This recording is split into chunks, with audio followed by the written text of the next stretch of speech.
කසාද බඳින්න කලින් අපි කී වතාවක් හිතන්න ඕනද?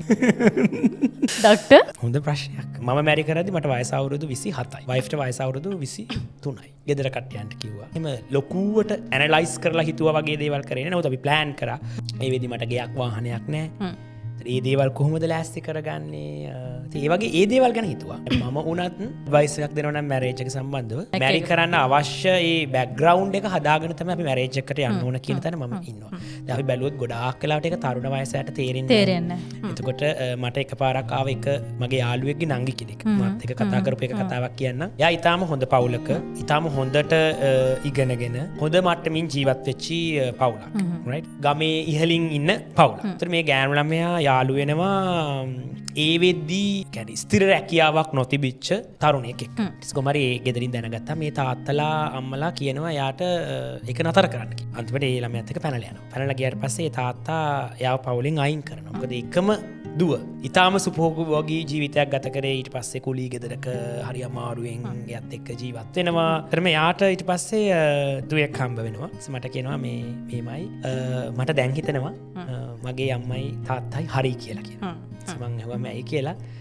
නෑ මේ කෙල්ල හදාගන්න මං කොච්චර දුක් විඳිනවද? ඒ විදිහටම මාව හදාගන්න අපේ අම්මලා තාත්තලා දුක් විඳින්නේ නැතිනේ. නිදි මරපු වාර ගණන් ඇති. මට ඉතින් හිතෙනවා මම එහෙම මගේ හිතුමතේ තීරණයක් අරගෙන මම යාලා ඔක්කොම අතෑරලා දාලා ගෙදරින් එළියට ආවට පස්සේ මට ඇත්තටම අයියා මුලින්ම තිබ්බේ අපේ ගෙදර කට්ටිය ගැන ලොකු වෛරයක්. එයා කියනවා මෙහිම ළමෙක්ව අතෑරලා ඉන්න පුළුවන්ද තාත්තට අම්මට කියලා මට මාර වෛරයක් තිබ්බේ. හැබැයි දැන් මට හිතෙනවා යාලා ඔක්කොම සාධාරණයි කියලා. මොකද අම්මෙක් තාත්තෙක් තමයි දන්නේ දරුවෙක් හදන්න කොච්චර දුක් විඳිනවද කියලා. ඒතර ඒ දුක් විඳපු දරුවා එකපාරටම එයාලා අතෑරලා දාලා තනි තීරණයක් අරගෙන ගියාපුවාම එයාලට ඒ ඩිසිෂන් එක ගත්ත එක හරි කියලා එයා හිතනවා කියලා. එයාටත් ඒක තේරුනේ පස්සේ කාලයක්. ඒතකොට ඇත්තටම ඔය නංගි එයා එහෙම හිතුමතේ යන්නේ අවුරුදු 20 ගානේ. රයිට්? ඒතකොට දැන් එයා මට ඔය විස්තරය කියද්දි එයා 30 ගානක්. ඒතකොට එයා කියනවා ඒ අවුරුදු 10 ඇතුළත එයාට ජීවන අත්දැකීමුත් එනවනේ. ඒ දේවල් ඒ ඔක්කොමත් එක්ක තමයි එයා කියන්නේ. ඉතින් ඒතකොට ඇත්තටම අපි බැලුවොත් අපි මම මේක අහගෙන ඉන්න තරුණ කට්ටියන්ට කියන්නේ අපි තරුණ වයසේදී අපි ජීවිතය ගැන දකින විදිය.